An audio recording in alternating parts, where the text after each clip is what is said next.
His podcast is weird, dude. If you can watch it, his podcast is really weird. You watch your mouth. Hello, everybody. Welcome to the new basketball podcast show. I am your host with like some knowledge, not really the most. I'm Austin. Hello. We're going to be talking about more basketball. We're a week away from the season starting. Basketball is coming back really soon, even though some basketball just ended recently. We'll talk a little bit about that. Congratulations to the Aces. Congratulations. Yeah, how you guys doing? What's up? Yeah. Yeah, sir. That's a little teaser for what's to come. It's a teaser for later. Yeah, Trae Young released a hot single. We'll be doing a little bit of a look at it later. Little genius. Genius. All right. Yeah, how you guys doing? Good, dude. I've been watching Wemby play some preseason ball. Mm-hmm. He's good as ever. He's good as. Have you overreacted to it yet? Like 15 minutes. Oh yeah. Oh, I've already mortgaged the house. I put the MVP votes in. For his MVP. Okay. Yeah, and Spurs championship too. That's cool. He is. That's a good idea. He's still really tall. I can confirm that. Yeah, so they did update Actually that. taller. Yeah, they updated that. He's 7'5" now officially. The Spurs are admitting to it. And I was talking to Austin. And I was like, what are we going to do next year? When the Spurs are just like, yeah, he's 7'7". Like, he just is. I don't know what to say anymore. Yeah. I love just a random 2 inches in height out of nowhere. But, you know, like great. let's Like give it to the guy let's just give it to the guy that's Okay. 7'3". But, 7'3". Yeah, guys. All right. I'm going to go ahead and do us a little rundown of what we're going to talk about today. First off, we're going to do a little off-season conversation. Not that important, not that deep. Just things to bring up, just things we see that's interesting. But as I have been told many times by these people and seen online, preseason doesn't matter. Cut bleep. Then we're going to talk about all NBA placement. We're going to be giving our supposed where we think people will rank, not necessarily our all NBA rankings, but just within the rule set the NBA has set up, where we think people will go by the end of the year. After that, we're going to be doing a little minor topic. Sorry to bother you, Mr. GMs. We got some questions. 49 questions were thrown out to GMs. And they gave some answers. Some of them are good. Some of them are kind of whack. We'll get into that. Then we have this week's show and tell. This one is Dakota's, but he works a fuller time job than I've ever seen. So it's kind of a collaborative effort. We're going to be talking about Trae Young's hit new song, his new single. God, it's hot. Hopefully an album's coming soon. We might even rank his top 5 bars. Maybe top 5 bars all time. Maybe the go. Yeah. And then we have Dakota's Bookie Bungalow. He's going to make you some money. But yeah, that's our show. Jump around to what looks interesting or stay right here if the whole thing looks cool. I recommend staying right here. And if you like it, sub to the channel, like and subscribe and all that jazz, all that cool stuff. But yeah, let's talk. I mean, I watched a preseason game last night. I really haven't had a super big amount of time because I'll get home from work and I've been sick all week. So I just, you know, and I work night shifts, so I'm usually watching stuff on tape. But yeah, I watched the Lakers versus Warriors game and it felt like the most preseason-y stuff I've ever seen. Just the real players, like Draymond played for like a quarter and then was like, okay, I'm old, I quit. I saw him airball that 3. I saw him airball too, and Luka was like, shut up! Like, Yeah. Luka immediately screamed it out. He was like, hell yeah. no. That was so funny. Yeah. But yeah, I mean, that's just the Draymond special for whatever reason. He just airballs like once a game. It's okay. But It's Kuminga expected. was good, right? Nope. And he never will be. Come Kuminga on. played exactly how he played in the Dakota. We can't hear you. He hadn't been with the team. You know what I mean? Like, Come on, he's still getting used to it. He's still getting ready. Can we hear Dakota now?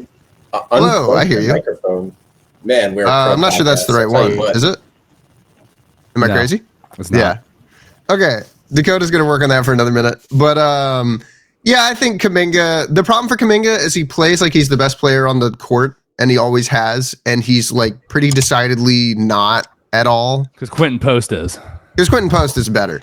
I do think Warriors rookies probably don't get enough love. The Pods is pretty good. I'm a fan of Pods. I think Quentin Post could be good, yet to be seen. He's still pretty young. But, I mean, he's he'll function pretty well in their small ball setup, but he actually has height, so they have a good ring inside defender if need be. I think the real problem for the Warriors is just this is probably their last year, and it shows. To like try and win a championship is what you're saying? Yeah, for a real shot. At least with this roster, this is probably it. It would sort of take an overhaul. You're probably right. Like, and the thing is you can't really do an overhaul while you have Curry there. It's just like, and you can't. Oh, and they won't get rid of him either. You don't want to, and no one would need to. So you just kind of ride out whatever the hell's left on it. Yeah, I would say try and build as much as you can around it. I don't like it when anybody writes off Steph Curry. It's Steph Curry. Yeah. I mean, like every time we write him off is when he does something wild, and it's like, wow, you see the Warriors are the 3 seed this year, and you're just like, son of a bitch. The real thing too. Is somebody's just going to want to get traded there. They always can sign someone random. Like, can you imagine next year? It's like, wow, Giannis just got traded to the Warriors, and it's Steph and Giannis on their last ride out. Like, I can just see it already. I just wish that people during the time, I was one of those people too that didn't really appreciate the 2022 championship for what it was. Like that's impressive. So impressed. That's probably the most impressive one. It's he made Andrew Wiggins look good. Yeah, dude.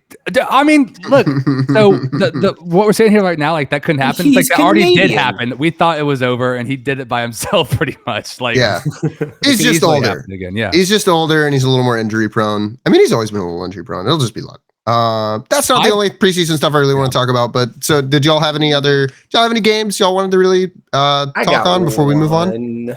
Just one little Hawks note. I mean, Jalen Johnson, my goodness, gentlemen, get ready for I'm not going to put him in all NBA talk, but this kid's going to be an all-star this year. The dunks he had, how great he looks defensively, offensively. I mean, he looks incredible. I don't want to use a curse word, but he looks really, really, really darn good, I think just get ready. On the preseason scale of worst player of all time to best player of all time, that's the two options. Where are you putting Jalen Johnson? He is the best player of all time. He's probably going to win the MVP. And also, the light-skinned Hawks are coming. Just y'all wait. That's what everyone's calling us online now because that's our entire lineup. Except for Pingus. He's bright-skinned. He's real white. Bright-skinned. What was Jalen Johnson's injury? He tore his shoulder or something like that, right? He's always he dunks too hard. He just needs to learn how to dunk less hard. He needs to chill out. Yeah, but if it looks sick, it's fine. All right. I mean, there's not that. Torn labrum in the left shoulder. Sounds painful. I wouldn't do that. He's fine. But yeah, I mean, that's about it for preseason talk. It's really like the best players aren't playing. Coaches aren't using the strategies they're going to use throughout the season. This is just to get the players warmed up again. You even saw Paolo Banchero last night. A fan was like, hey, do this. And he was like, stop betting on preseason games, you loser. Yeah. Like to the person in the front row. It's like 100%. Yeah. I love when people get shamed for betting preseason. Yeah. But that's a level that I won't even drop to. We get to move on? Yes. Not to rush this out, but yeah, preseason sucks. Okay. So for our main topic, our main thing of the episode today, we're going to be talking about all NBA, our predictions for the end of season awards as the real season is starting soon. Who's going to make first team? Who's going to make second team? Who's going to make third team? Yeah, that. Yeah. Wait, can't you should play a sound. To start it though, I do. So I just want to go over real quick what last year's first team was. Right. Oh, yeah, so I have that all written down too. So last year we had Giannis, we had SGA, Joker, Tatum, and Donovan Mitchell. That was our first team. So already I see some player who's definitely not going to make it. Right. He's just not going to play enough games. Before we go too far, I'll let you. Sorry, I'm hitting you with the Kanye, but I will let you finish. However, I just had all the stipulations of how somebody gets chosen. I have just a paragraph. Sure, go for it. If I run through that. So All NBA is one of the very prestigious awards that top players can be aiming for. Helps their contract, helps their trade value, helps them all entirely. It's a very good award, and it helps get into the Hall of Fame. So at times it has been a position-based thing. So you have to make a starting lineup. Right now, it is currently not. So that is the stipulation we'll be going under. It is positionless. Lastly, it is also a team-dependent award. You will not see LaMelo Ball. He is an all-star, not all-NBA, because he just isn't on a winning team. Winning basketball does not put you in that area. Oh, And also, you need to be able to play 65 games. It's like the other awards. You need to be eligible. You don't need to be an Iron Man, but you need to play 65. So no load management guys either. That's it. You'd be surprised at how many stars in the league don't get to play 65, even before this rule was made. That's kind of like why they set that line at that. To try and force it a little bit. Yeah, so because of that, I don't know if it's working. Right, I'll just go ahead and say Jason Tatum's injured and will not play 65 regular season games in the NBA this year. That will disqualify him. I think every one of us here agrees that he's definitely one of the best players in the league. I think if he was still playing, I think he'd be a lock for first team. But he's a shoe-in first team All NBA player when he's healthy. He just is. He has been for the last 3 years. I have a secondary list of Yep. I have a secondary list of personal omissions. Tatum's on here, and it is just purely because I do think he's going to come back early. I think we're going to see him before the playoffs for sure. But yeah, he just won't have enough time. I saw that video of him dunking. Yeah, he's like. I think he could come back. It'll all depend on where they are, in the rankings. Like if they're really bad, and if they're like a real shit team, he ain't coming back. But if they're like I agree, but kind of play in sixth or seed, something like that, they could definitely bring him back and then really piss somebody off. Could you imagine being like the second or third seed, and then suddenly it's like, yeah, you get the Celtics and a Tatum is now on the team. Speaking of a play-in ass team, who do you guys have on your first team? Because I have Giannis Antetokounmpo. That's a lock. I do not have Giannis. I do not have Giannis on my first team. So we were baiting him into this because we knew this conversation was coming. So Giannis has been first team for 7 years in a row now. We just talked about Tatum being there. So Giannis is the most lock of all NBA first teams for the last decade. So I would like to know why you believe that Giannis will not make first team this year. Okay. So personally, I think we should just go over the first two as well, real fast. Jokic and Shai. Sure. Jokic and Shai. Jokic and Shai. Yeah, we'll get to the Giannis thing. I think Jokic and Shai, they're pretty fair, pretty safe. Locked. Just lock them in. If they're not injured, they're going to be in there. They just are. Yeah. Joker, best player in the league, SGA, last year's MVP. There's also a side of it where, even if Shai slows down, he was still cracking into the All NBA list very easily recently. He's not going to slow down now. There's not much discussion to have about those two guys. I think it'd be pretty hard to make an argument against them. So my thing is Giannis. About this, I think that making the All-NBA team 7 years in a row also implies the fact that you've got a lot of mileage on your bones. You've got a lot of stuff going on. And he's had some bad injuries recently. He's getting on the other side of 30, and he's a larger guy. I think it's more, the potential that he could get hurt. And I also think there is now enough smoke that there could be fire with all these trade rumors with Giannis. I wouldn't be shocked if there's some sort of time where he has an injury, gets sat for 10 games, and then gets traded to the Knicks at the All-Star break or something. This is kind of why I just think it's the uncertainty. And it's just now if he's healthy and he plays 2 games, and yes, this take is going to look stupid and it's not going to be good, but there's just enough going on with him right now. And I think it's also the potential of the other guys to have great seasons. I mean, I really think, and this will kind of go into it, I think that Luka is going to be on a fuck you tour, and he's going to be a first team All-NBA player. And I think this is the year Wemby takes that leap and he hits the first team. And as much as they say it's positionless, you can still look at the teams going back. They typically have 2 bigger guys. They typically still kind of have a small forward. And then maybe they do a point guard and a point guard. There's more guards. And a shooting guard. But they still find a way to make sure that the big guys get in there. And I just think this is the year Wemby takes that step. Now you could say he's in that 3rd spot. I just think Donovan Mitchell is so good at getting stats, even if they're not even if he doesn't necessarily win in the playoffs, that dude is Cleveland's probably going to have 60 wins. They're probably going to be the first team in the East, and that's going to get him into the first team like that. I just think it is. I don't love it. It's not my favorite, but I just think he's going to do exactly what he did last year, and that's going to be enough to get him into first team. So that's my take of why I think Giannis falls to a spot below it. So but I just think those guys are just going to have better seasons, and the potential for him to get hurt, I just feel safer putting in Wemby and Luka. So in short, your point on Giannis is less that he's just going to degenerate in play and more be the vibes in the Bucks are so fucking off. He is actually looking to be traded at this point, or and health. Its health is a concern. And trade is a concern. There's just so much. There's so much surrounding him where it's these other guys. I don't think have any of these concerning factors around them. But like he has this. I mean, Wemby does have some injury history, but like I just think Luka, Wemby, and Mitchell are just gonna play 70-something games. They're gonna get their stats. I just can't say that about Giannis right now. I will say, Giannis plays a lot of games all the time. Like he rarely ever is hurt. You know, like if we're gonna talk about injury history, I want to make that point. Like Giannis really doesn't get hurt. Yeah. And he really just gets hurt in the playoffs. In his career. He wears down towards the end of the year. Because his style of play Iron Man's the whole year. He plays so hard too. I'm just saying, if you've gotten hurt at the end of the year 3 times in a row now, at some point I could see that carrying over. He's only played under 65 games 1 year in his career. Look, I agree. That's what I'm saying. Like all these things, like yes, he's done that. But now he's what, 33? How old is Giannis? 31. 31. Wow.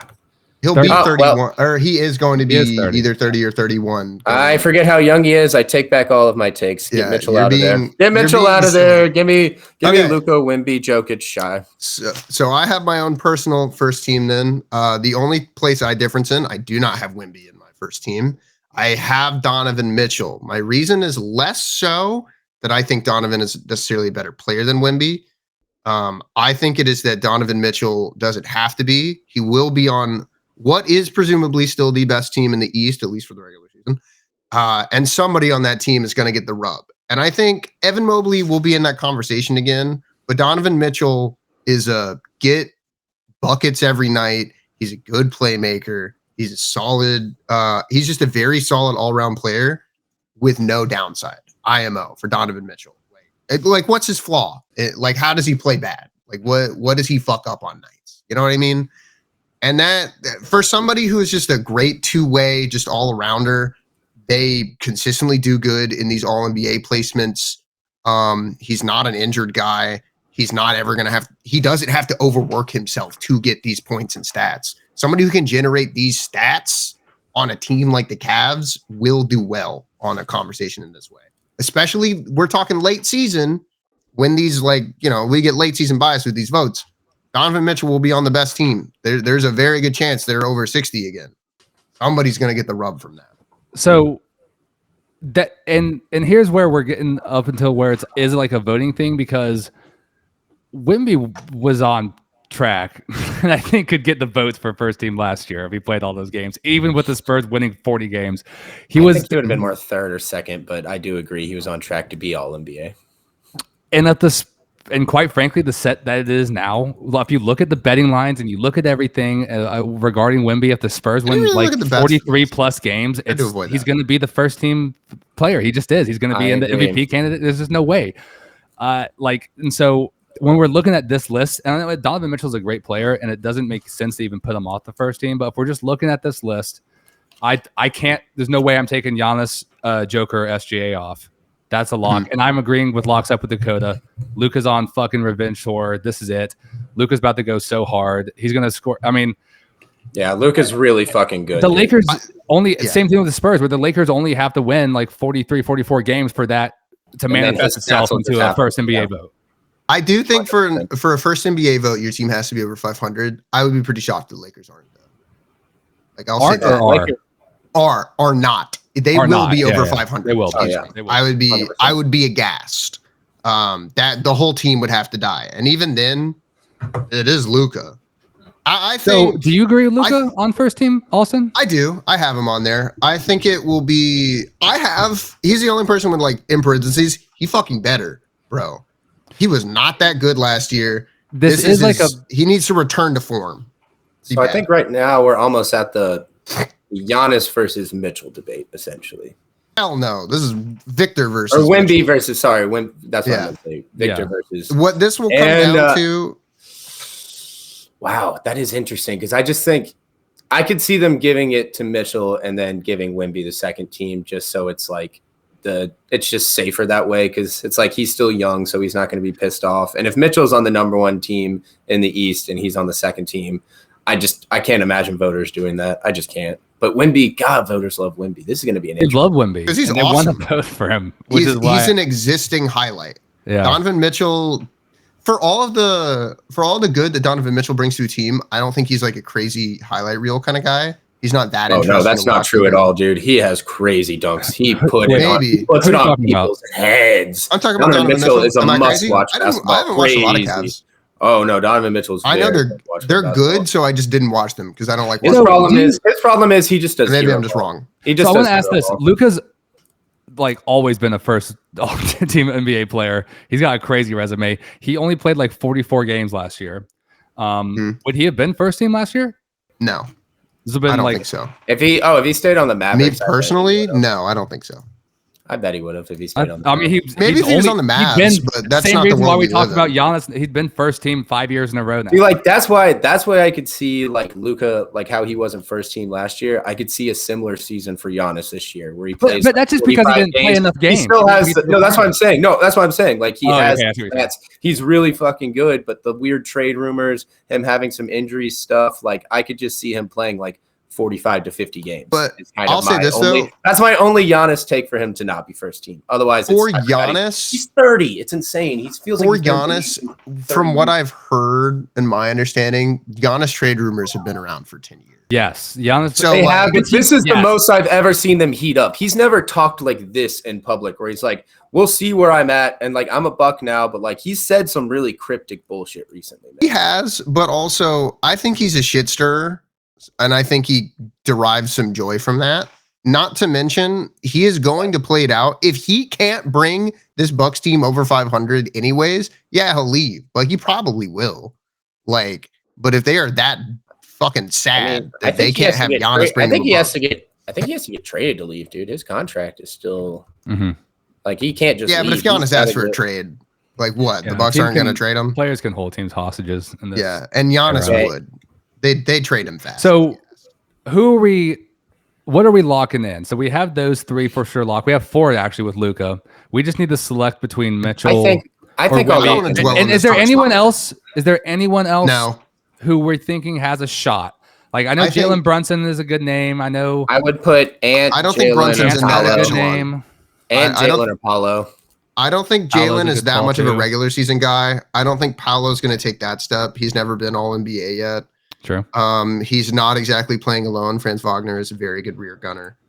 I will bring up Paolo later. Sure. But I don't think first team. I think first team is MVP. So MVP conversation exclusively. Then I say much. I'm a huge Spurs fan. I'm a huge women guy, but I think we got to respect the number one seed in the East with the number one player on the team. I think it's that deep. Yeah, I think it's that deep too. I think that does confirm 100% though is sorry. Our first team that makes that Giannis, Joker, SGA, Luka, and Donovan Mitchell. I would say that's probably a pretty consensus first team for a lot of. Yeah, so that's basically taking last year's first team NBA team and trading out Tatum for Luka. But, Luka didn't play enough games, and he had always been first team NBA. So there's a world where they still would have voted him in. You know, I didn't look. Is Donovan Mitchell an Iron Man? Does he play a lot? I think he does. Yeah. He always has. Spider. He's a little on off. He had one injury season, I think. Where it was one injury season. He played 55 and Rudy's last. Yeah, it was like him and Rudy's last year at the Jazz. I want to say. I think that was a bit of a shit show, maybe, or was it the year after that? I can't quite remember. I don't know. We'll see. But yeah, let's get out of first team. I don't think that conversation's even it was more interesting than I thought it'd be. But yeah, I mean, it's like the top 5 or 6 best dudes are going to be the top 5 or 6 best dudes again. Come on now. So then that means that the second team, right? Let's go ahead and put in Wemby. Wemby right now. Yeah. Wemby as long as Wemby plays 65 games, he will be on second team at the least. Yep. I honestly this is the same thing with Paolo. Never been, but this is only his third year. There's also this is a very changing of the guard league right now. Like LeBron is so old, Steph's so old, KD's so old. A lot of guys that we're used to seeing on this list. Anthony Davis is old. Like a lot of guys you're used to seeing on this list constantly are just a lot more injured than they used to be. I'll kind of just give you. I'll give you guys my 5 just because I think it's a good starting point. I went Trey, Cade, Ant, Paolo, and Wemby. I know having Jalen Brunson off is pretty crazy, but I think this is the Trae Young, Cade Cunningham explosion year. I think that Ant is just a lock for either first or second team, or at the very least third. He's just going to get those stats. He's very good. And then Paolo is just, the Magic have such a good roster this year. I could see them being the 2 seed, 3 seed, and then he's just the best player on it. Like, I think he's set for a really successful year this year with some more shooting around and stuff like that. So, I want to say, just before we go any further, I want to just say real quick, last year's second team was Ant, LeBron James, Steph Curry, Evan Mobley, and Jalen Brunson. So you were, Dakota, expecting a full change of the guard. The old dudes, they're not even making second team this year. Only one staying is Ant. Yeah, I think Ant's staying, and I think just the way the NBA has changed right now and a lot of things, and these guys getting like just better and better. I think this is a change in the guard year. Mobley is interesting to me, but I just don't.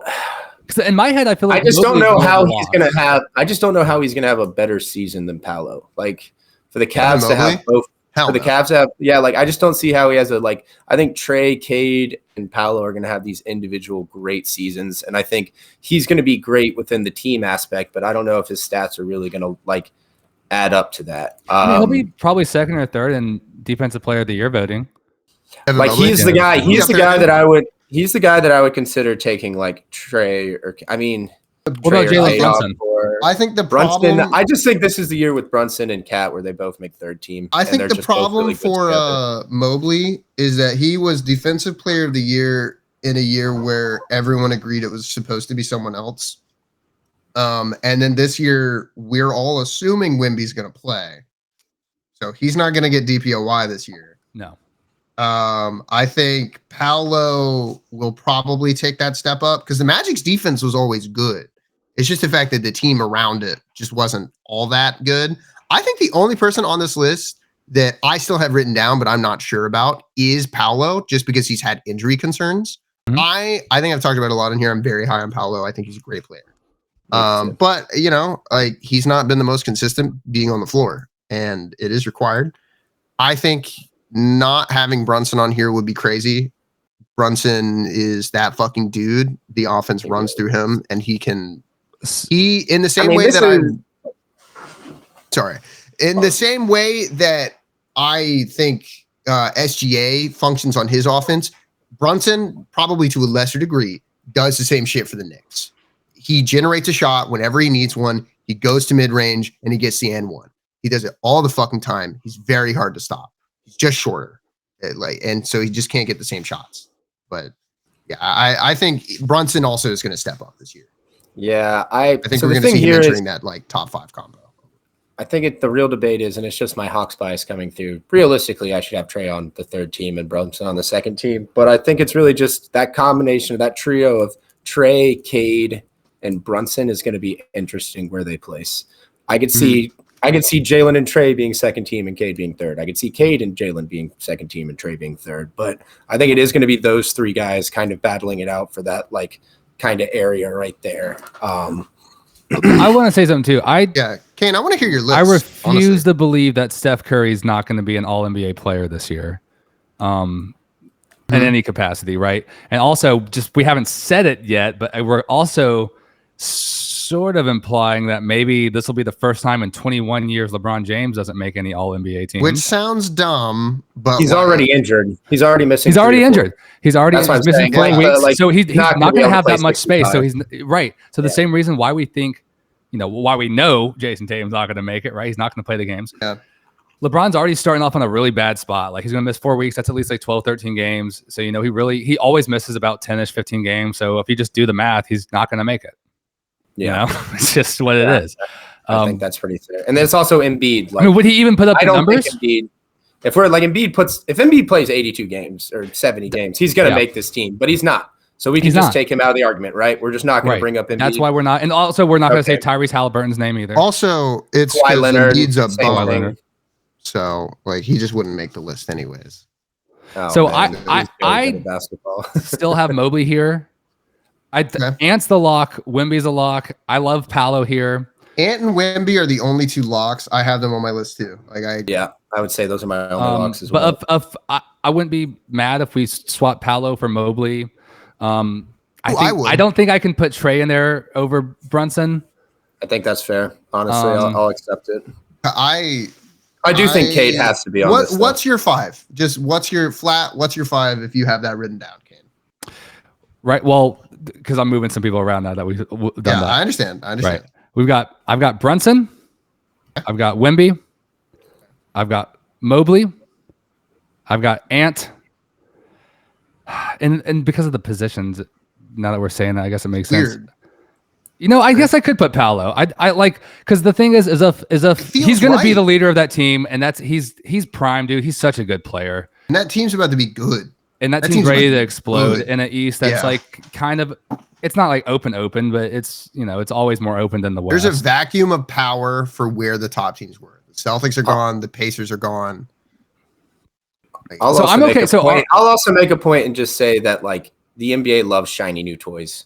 Voters love shiny new toys. Like Mobley will be in there last year, and then suddenly will be out. Like people used to love Trae Young, and now people hate Trae Young. Like Paolo is going to be this shiny new toy that voters, and he's that type of player that like analytics guys love as well. Just the game and style he plays. So like nerds like him, and those are a lot of voters. So we're locking Ant, Wemby, Paolo. And then I think it's Cade and Brunson. I think it's Cade and Brunson. Yeah, I have Cade written in here. Cade was third team last year. I think the Pistons are going to get better, and I do stand by this. So we're swapping Mobley for a bit of a team award. Cade. Yeah, I don't see Evan Mobley. Evan Mobley's new shit is kind of wearing off, but he's not exactly a team leader.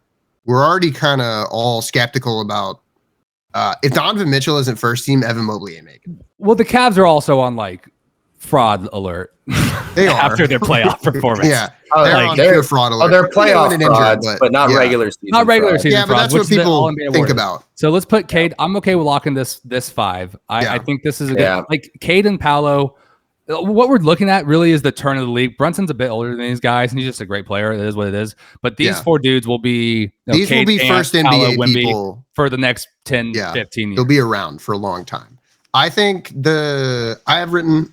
I think Cade is the one we're probably the most skeptical about being on here. Yeah. Maybe Paolo just from like games played, but like I have him on 3rd, but like I could totally see the league. Cade. I have. I just have written down the thing he needs to work on the most is his turnovers. If he can get his turnovers down and just be a little less of a loose cannon in passing, bro, he's so good. He's like. I'd also like to make the day too that he doesn't really have as much. He has talent around him, and if you watch the Pistons, these guys are really good. But as far as like regular people thinking about the Pistons, no one's like, "Holy shit, that team's talented!" Like it seems like it's Cade and a bunch of guys, and I think that helps. I think that helps with the narrative a lot. Being like a second team guy, if it's oh shit, he's running that squad by himself, but like. That's really downplaying how good a lot of those dudes are and how they should get better this year. But that's just going to be the narrative, That's going to be the narrative. It just is. They were missing some key pieces. Missing Jaden Ivey for a lot of the year. Towards the end of the year, I stand by not having Isaiah Stewart towards the end of it, just to put a big body on Cat in the playoffs. Really fucked them up. Yeah, bro. I think these Pistons are. I think people are sleeping on them. I think they're all right. And I'm saying that with pure bias because I like Cade. No, I like this. Speaking of pure bias and getting to the 3rd team, Trae Young has to be. Trae Young has to be on the 3rd team. Otherwise, I'm taking my headphones off and leaving this podcast. If the Hawks are really as good as we think they will be this year, and as good as Vegas thinks they will be this year too, it makes total sense. I love that. He borderline. He borderline has had the stats to make this team every single year. Yeah. If you just look at pure stats, Trae Young should be on this team every year, but we don't win games and it's not a statistical thing. So I don't know. I think Trae is set up. It is the best he's ever been set up to win basketball games. He led the league in assists last year, tossing the ball to God knows who, Dominic Barlow and like Vít Krejci, dude. Now he's going to be throwing it to legit players that are not only starting with him, but also coming off the bench. He's got talent all around him, and he also has big bodies to help him with defense. Yeah. So he's not going to, he was never relied on for defense, but now he can really just try and get into passing lanes. And he sneakily had one of his best defensive season ever last year too. He's never going to be good at defense. He's the worst defender of everyone we've talked about. Yeah, he can find a way to margin. Actually, he can find a way to be pesky. He can. He also creates the most offense out of it. Yeah. But, whatever. But he's a lock for this 3rd team, I think. But then that also does kind of borderline imply that we're knocking me out Steph, but I could I'm also if we're not talking knocking about, out next. if I'm we're not. talking about knocking some people off, let's go I'm over not. who was on the third team last Steph Curry year. is, let's do it. Last year was Cade Cunningham, Karl Anthony Towns, Tyrese Halliburton, who's not playing, Jalen Williams, who just literally played so well in the playoffs and played so good in the finals, dude. He looks like he's got to be on that team. And then James Harden was rounded it out. Fuck James Harden. Get him out of here. Get out of here, Halliburton and James Harden. I mean, yeah. Well, Halliburton's hurt. But, I don't like Halliburton. Tyrese Halliburton. I hate that fucking guy, dude. I hate his I like him. A show you have to put up Steph Curry right now. I'm not going to let this podcast I agree. So injury concerns are my only thing with him, but otherwise I've been insane, guys. I did something crazy. I also put Steph Curry on third team. Okay. You can write Seth Curry. It's basically the same guy if you just want to put Seth up there. Yeah, Seth. The guy. It's real. Oh yeah, Seth Curry's a real person. Yeah. He should have a Warriors jersey by now. Well, that's fine. There you go. Is he related to Seth? Who's that? Yeah, who's that guy? Is that dude Seth's brother or something? That's Seth's brother. But yeah, no, I mean, dude, Curry was second team this year. If he plays, he's so good. Like there's just literally no way. The voters love him. I'll say this. Oh, sorry. No, please. No, go for it. No, I was just gonna say you're just right. I don't know. Yeah. I just wanted to, I don't know. He's just so good. I was just thinking about Steph Curry and I was thinking about him hitting threes and I was like, man. Yeah. I can't leave him off logically. I think where I'm at is the problem for me is I'm like, why isn't Steph on? If Steph makes all NBA, I feel like he will make second team because it's voted and it's not purely analytical. He is still like the fucking guy to watch. Yes. And he's just the name. So wait, what the fuck? What do we do? Hang on. I could see Cade getting knocked down for Steph. But like, look, dude. I would knock Cade down for Steph. I would knock Cade down for Steph as well. Yeah. No, I can't. Look, I want to stick with what we have because I like what we're. I do too. Basically, the idea of what we're saying is that the league is transitioning, and no one is going to agree or disagree with that, right? And it's also. And I still want to respect LeBron James and Steph Curry. LeBron James did not make my list either, but not because of skill or anything. It's also just I don't think he's going to play. Enough. Oh, LeBron plays 65. He will be on one of these. I think that's a guarantee. I don't even think our point is necessarily just, hey, this is the changing of the guard. These young guys are here and they're going to get votes. I think we're not saying that Steph's getting worse. I think the new crop is just getting better. I think this young group is the 1984 draft, bro. Like we're here. It happened. Yeah, we've had some great draft classes recently. Yeah. I mean, flush. I think it's something that always gets brought up, but never like translated into the younger talent of like, oh, dude, every generation always ends up a little bit better than the last. Bro, this is them. And they should probably be getting ready to be the second team. Like this is kind of where this crop of players should be. And for where Steph's from, like he generated it's kind of the style of offense that exists today. Yeah. But the progenitor doesn't always lead that charge forever. So who's another name then? So I'll just give you the rest of mine. I think we can debate with that because I think that helps out. I like that. Thank you, Dakota. I will have Jalen Williams. Mm-hmm. I would have Cat and I'd have Mobley, and that would be my finish. I've left someone off. Yeah, I think I would do Jalen Williams, Cat, and Mobley. I think that would be my finish right there. Like we said, the Cavs are good enough. Mobley he's a guy I downplay, and then sometimes I really watch his tape, and he's been taking steps forward offensively. If he takes another leap, he could really still be just that guy. But then, like, it's just like how injured is Anthony Davis? Because if he's healthy, I could see him doing it. I want to put a Rocket on here, but I think I want to put Alfred Şengün up there. I want to put a Rocket on there, but they seem like the type of team that's just going to have like 50 wins and not a single All-NBA player for some reason. I have a question for you guys. I don't have him written down. If you don't mind, I'm sorry. No, why aren't we talking about KD in here? He's about to be on a good team for the first time in a while. He's somebody who regularly gets 25.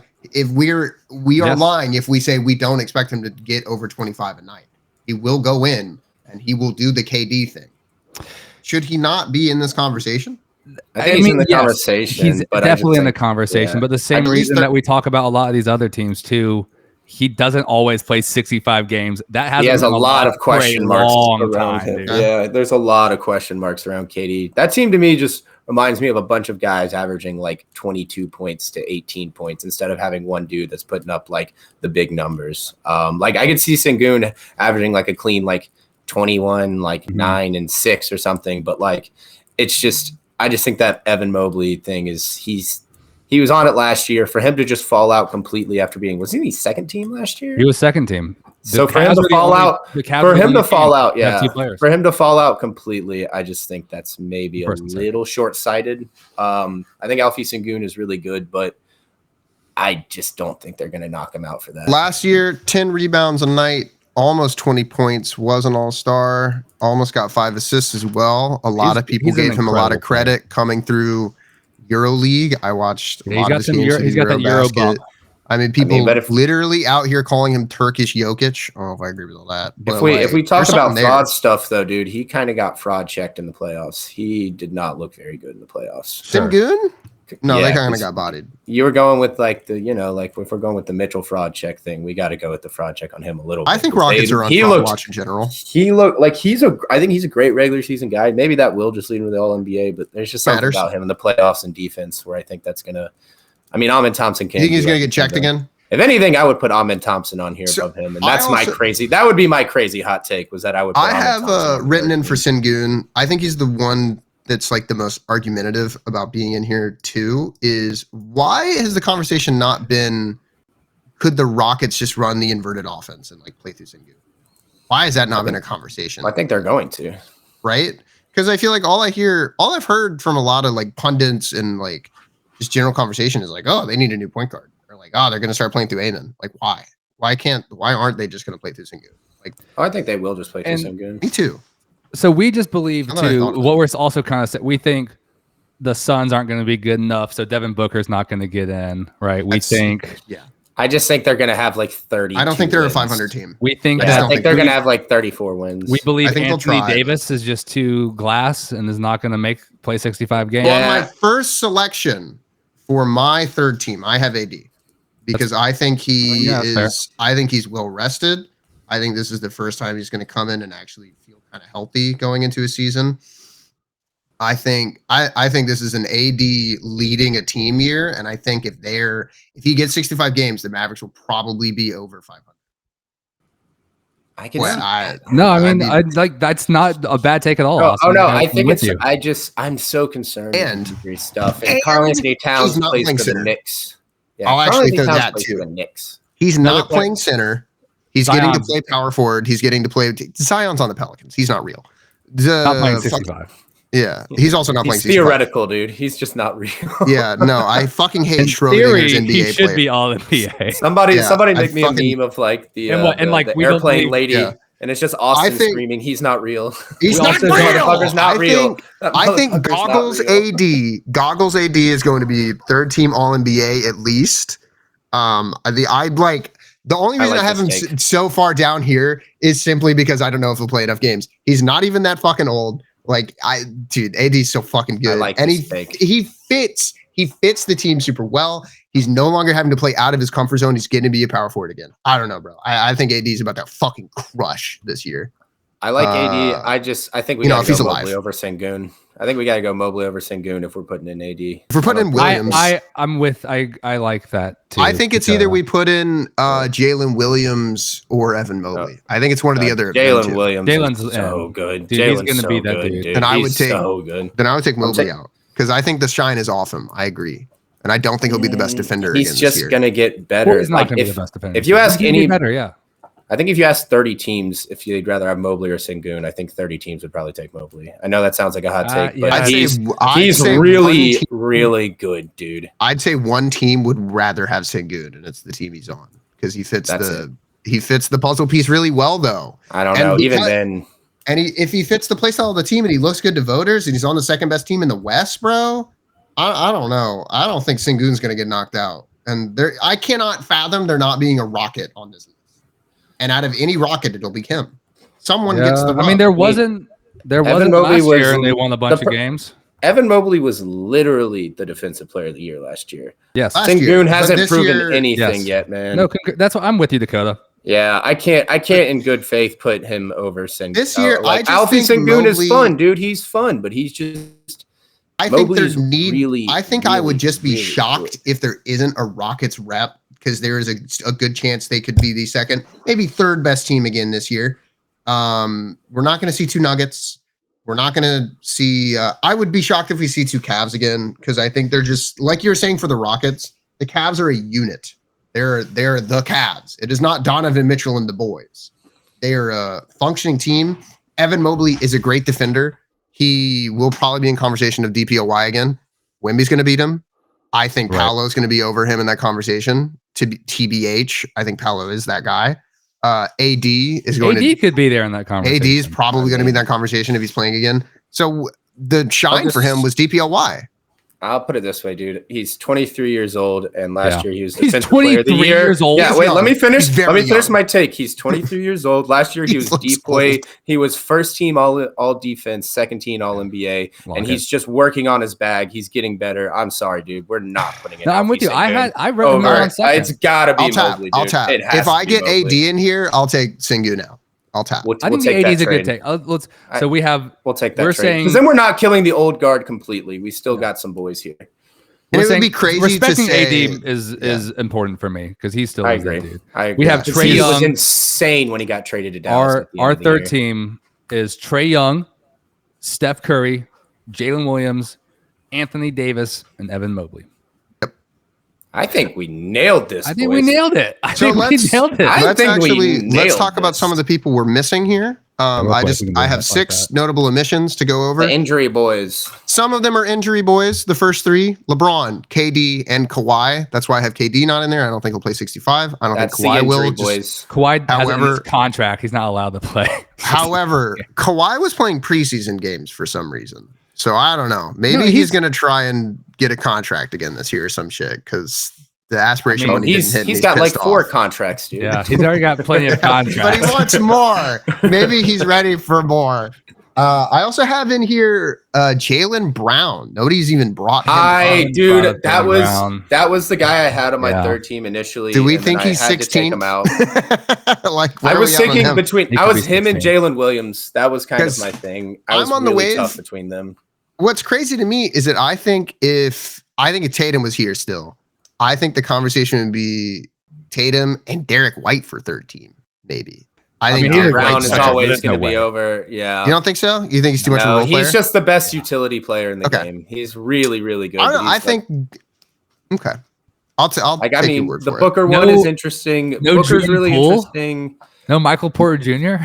He's on our. No. That's our. Don't worry. We'll give you our NBPS teams. And then guys. the last player I have written down as like a maybe just not quite ready yet. Amin Thompson. Amin Thompson, I was really high on. Yeah, I think it sucks to not bring him up. I just think if a Rockets player is going to get the rub for All NBA, it'll probably be Sengun, because he's probably going to come out the team leader.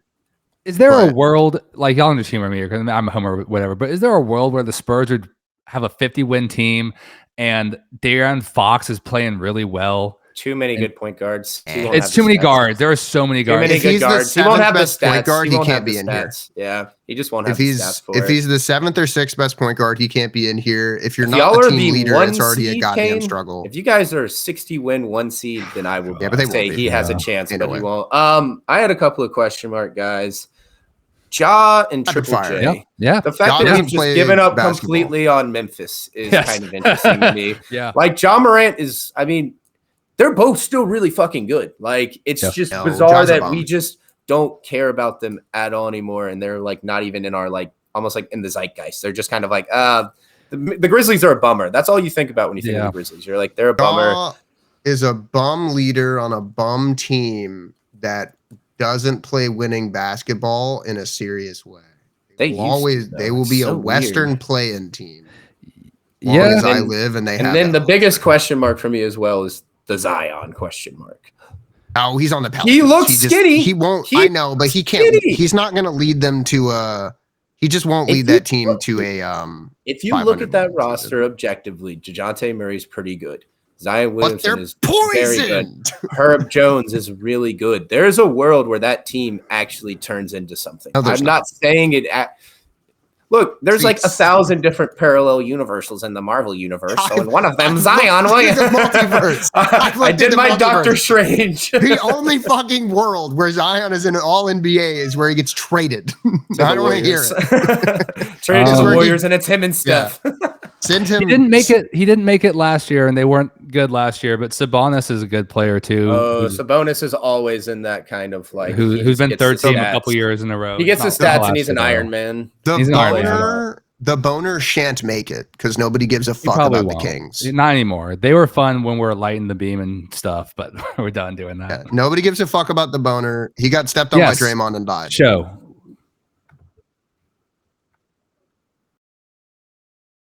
More for prestigious. All-Star has like more eyes on you, and it's more like fun, and it's the event. But this is like, hey, these are the top 15 guys in the league. And there's about 28 to sometimes 30 All-Stars, counting reserves. I think more this year because of the way they're doing it. It's more exclusive. Yes. Yeah. Yes. All-Star is a popularity vote. Yes, it is. Yes. Oh, very. It was at the end of the year, and All-Stars happen like 48 games into the season. Mm-hmm.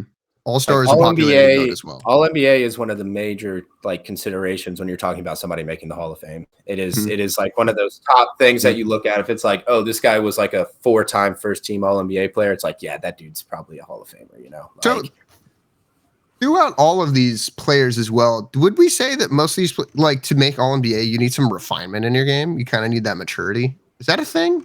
Because I feel like that's why nobody brought up Eamon Thompson, because he's just like not refined. Like he's so raw in the way he plays. I mean, I just can't see a world where he gets enough stats to do it yet. I don't think his bag. I mean, the refined thing is true. It's just kind of, it's stats times wins times eye test. I guess I would be the way I would try and think of the formula and there. The players on our list too are like, I mean, these are the best players in the top 15 basketball players in the world. Yeah, no, I understand. How much can you refine?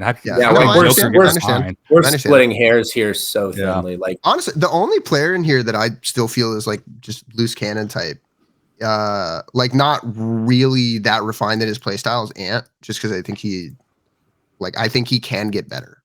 Cat should be mentioned too. Cat didn't get really that much. Oh God, yeah, but I'm kind of a Cat hater. I don't think he flows well in the Knicks. So yet to be seen. Yeah. So I'll end with this. Cat. Well, there's no way he can make second team because there's no way the Knicks could have 3 players when Giannis gets traded.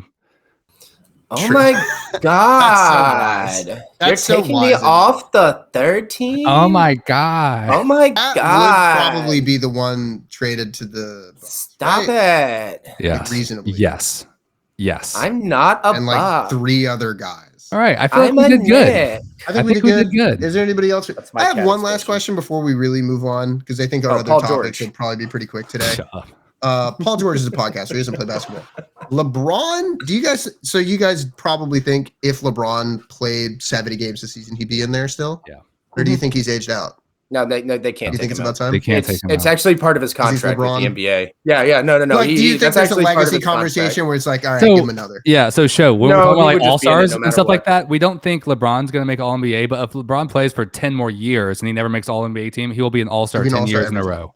There's no world where LeBron will never not be an All-Star no matter what. He's fucking LeBron. He could play 12 minutes a night and put up 8 points a night. He is that loved and well-regarded and popular, yeah. You know who All-Stars is like popularity. You know his because that's the weird thing about the All-NBA. The All-NBA is only voted on by experts. All-Star is like a fan vote, and that's a big percentage of how you get voted in. So there's a lot of times where there'll be All-Star starters where you're like, why the fuck is this guy starting? Like Zaza Pachulia, for example, almost started an All-Star game because the entire country of Georgia decided to vote in 1 year, and he was that close. And then the NBA stepped in, I think, because suddenly one guy got a lot more votes out of nowhere, and it was like, and they went, all right, that's funny, but we don't want him here, so stop. No. But yeah, all right, I think we're going to move on unless you guys have any other pressing things. For instead of doing our usual thing where we have like 3 or 4 little topics to go over, we have one major one. There wasn't a whole lot of news this week that I thought was that important or like interesting. Like injury reports are boring. So the main thing that really happened in since we last talked was the GM questionnaire, where the GMs get question, I assume by the NBA. Like, I don't know where this survey comes from, but from Adam Silver, a text message from Silver. Yeah, it probably is just a text like, "Hey, it's fill this Google Sheets out, please." So this is just percentage based. What GMs think is going to happen based on these questions. So it'll be stuff like, who's the best point guard, or even like, hey, who's the hardest to predict team in the season. I have a couple things that I thought was interesting. If you guys don't mind me to start, please. So the first survey question that I thought was interesting was, who do you think will win MVP? And 7% of people did say Wemby. And that's not like hey, I think Wemby will be in the conversation for MVP. That's like, yeah, he's going to win it. Which means it's also more than just the Spurs. More than just the Spurs. Which I think is interesting. I want to know, like, do you guys really... What was the answer? What was the top answer for that? Oh, Jokic. I'm like 90% sure. It was like it was 67%. I have it up here. He's at 67%. Yeah. I mean, he's in the conversation, but this is one of those weird awards that it's like it's Jokic's or Shea's award to lose until someone comes in and just fucking kicks open the door and takes it. Actually, but Luka had a higher percentage chance to get it than Shea. Oh, I do. I think people agree with me and Kane. Luka is going to be on this fuck you tour this year, and if they're a 3 seed and he's putting up like 40 points a game or something weird like that, like I agree because I just don't think he has a very good team around. And also, that's another thing that I always say. The NBA loves their shiny new toys because sometimes when you give too many people MVPs, they'll be like, well, LeBron only has 4 MVPs. So if Jokic now has 4 or 5, then that can't be real. So we have to give it to someone else. And it's like, that's just not the way the world works. Give it to the best player who's playing the best basketball. Stop with the like weird narrative talk that they do every time. Like, let's be real. LeBron should have 8 MVPs and Jordan should have 75. Like, it's just... The problem is the precedent is set that it is vibes and narrative based. So now it's too late. You can't... I can see Luka getting it this year. In fact, I might take that. In fact, to quickly bridge that conversation, all the players who received even a vote were all on our first NBA team. And then it's true. Anthony Edwards received one. And well, Victor, Anthony Edwards and Victor, who were like debating should they go in the first team, and Ant was our first lock too. So it's also just the GMs agree with us. The GMs agree with us. Receiving votes. Giannis not being in the conversation is crazy. Yeah, I think we should. Anthony Edwards was probably voted by Minnesota, and Donovan Mitchell was probably voted by Cleveland. Right, but like Charlotte didn't vote for LaMelo Ball. Right, because they're not stupid. I don't know, dude. GMs are weird, man. Wouldn't it be funny if the Hornets were like, "Yo, Ant's got it this year"? What was another interesting one that you had? Oh no, his show is broken. Oh God, yeah, he's broken the world. Playing inside, kind of killing it. That's okay. We can just move on. So I think my favorite survey questionnaire was Luka's best position. There seems to just be like some disagreements. Yeah, I love that. So there's a vote for every position of like, oh, who's the best player? Luka is the best small forward in the league according to GMs, and the second best point guard and the third best shooting guard. So what the fuck position is he? What are we talking about? I don't understand. What I love about this questionnaire too is that you see like who's the best point guard and the best shooting guard and the best small forward. And there's tons of conversation with that. And you look at the best power forward, it's like it's Giannis and one other or Mobley. And then for like best center, it's Joker or it might be Wemby, maybe, but it's definitely Joker. You know what I mean? Yeah. It's like such a fucking lock and step thing. But like that just goes to show how top heavy and how much talent there is at the guard position too, you know, that you're like, I don't even want to consider Luka a guard, so I can put, you know, Ant and SGA in, right? But Luka's a point guard, right? Am I crazy? Yes. I think it's at this point, there's a lot of positionless basketball. I tend to think of people not the way they play offense. I try and look at the way they defend people, and that's kind of how I think of their positions. Yeah, so I'm like, okay, if Luka's out there guarding the point guard most of the time, I think that means he's like, because if you look at it like offensively, every team has a guy that kind of is their point guard, but it's not necessarily just how it used to be, where it's like the man who's 6'2" that dribbles the balls up and passes. He's the point guard, you know, left-handed dribble. Back when basketball was good, actually. Back when there was real positions, damn it. Back when you could just elbow someone. It was way better. The old elbow play. You get him right in between the ribs. He can't breathe for days. Think it's like I don't think that like, yes, you do kind of have a point guard in Mike Conley in Minnesota, but like Anthony Edwards is really the guy that has his ball in the hand, ball in his hands every single play. Mm-hmm. So like, I just think it's so positionless these days, and it is ridiculous that they even vote on it. Like at some point they had to have a conversation, be like, all right, guys, you have to decide whether Luka's a point guard, shooting guard, small forward, and GMs are like, no, I think he's a point guard. I believe he's a shooting guard. They kind of did when they were like, yeah, it's all NBA teams are positionless now. We don't care. It became too hard. Let me figure something out. What was his total votes for all the different positions? He probably got 40% on small forward. Yeah, over 40% on small forward, 7% on shooting guard, and then 17 on point guard. So 70% of GMs think he's a point guard, 7% think he's shooting guard, and 40 think he's a small forward. So he's apparently a small forward. Yeah, I think there's a really good chance that guys that were voting on this were just like, Jesus Christ, I got to do this again. It just like clicked through it as fast as they could. So I bet there's even one. I bet there's even one GM that was just like, it's second best point guard, third best small forward, second best shooting guard. Like, fuck it, I don't care about this, and just send it down the line. You know what question I thought was interesting? Not like even more interesting, but like, hey, this is like what we were kind of saying, and I think a lot of people have been echoing that anyway, though. But like, when they asked who had the best overall offseason, essentially, who made the best moves, Hawks are pretty overwhelming. Hawks, I dominate. Yeah, right there, show. Dude. Yeah, so we made the best. I mean, we made 3 or 4 key signings, and then we also drafted someone, and then I think people keep forgetting. They just think about Kristaps and things like that. That trade we made with the Pelicans, those fucking morons, dude. I mean, that was unbelievable. We got an unprotected first-round pick. I was laughing at being on the phone with you that night while we were watching the draft. And I was just like, I'm so confused. Like, what the fuck? I mean, dude, they could literally fall apart so much to the point where we could potentially have a number 1 to like number 5 pick going forward. Like, it was one of the worst trades I've ever seen. And we got the guy that we were going to take with that pick. We wanted Asa Newell. Yeah, we wanted him, and he fell down to 23, which was fucking. How's he supposed to be? Is he supposed to be cracked? He's pretty deeply buried into the rotation right now. He's super young. So and he's young, developing. But who knows? Yeah, he's. Racy Carr isn't even starting for y'all, is he? And he was the number 1 pick. No, I don't think so. Oh no, Ricochet is starting for sure. He'll start this year. Yeah, they'll have Yet coming off the bench. I thought Onyeka Okongwu was going to start, but they're going to have him come off the bench. Okay. So our bench is going to be legit. Luke Kennard, NWA. Would he be like 6th man of the year combo? NWA. I could see it. I mean, it's not impossible. So? I think what's going to happen is Kristaps and him are going to play like, depending on his health, he's going to start one night, and depending on his health, they're going to play pretty. I would bet that their minutes at the end of the year, like average minutes might be different, but total minutes played, I think is going to be probably like really similar.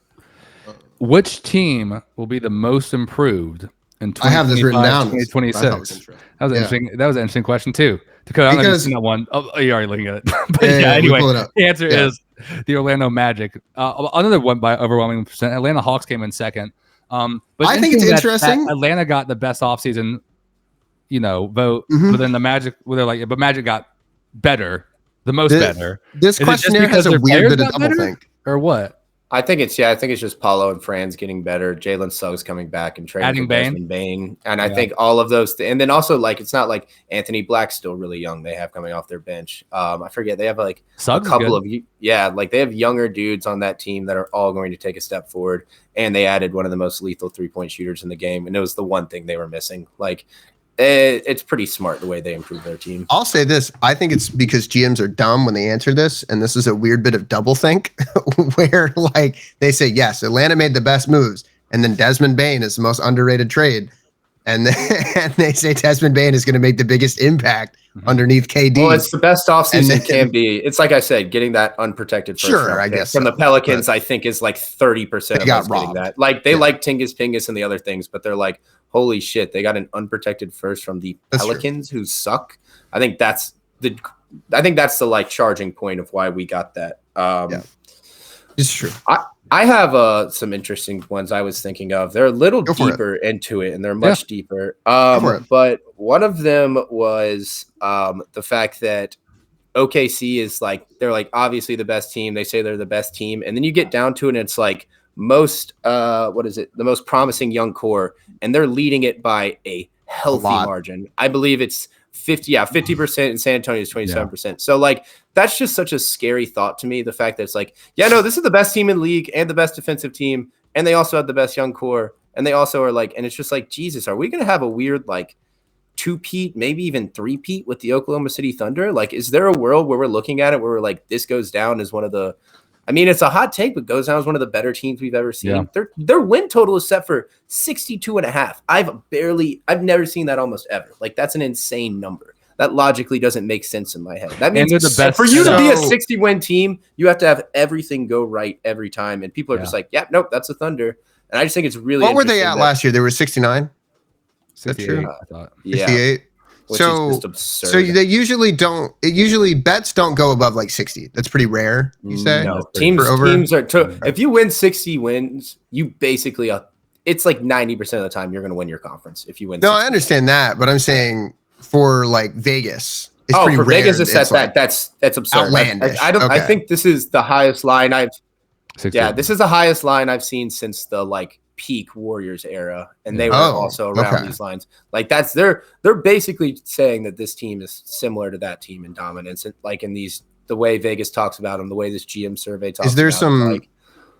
Is there like inflation of degeneracy? So you think there's just like more betting? God, yeah. So like maybe it's a little more extreme now. I hate that betting got legal, man. Now all these yuppies are in on my turf, man. This is my thing that I enjoy. And you got all these regular Randys coming in. Sorry, I forgot you're old school.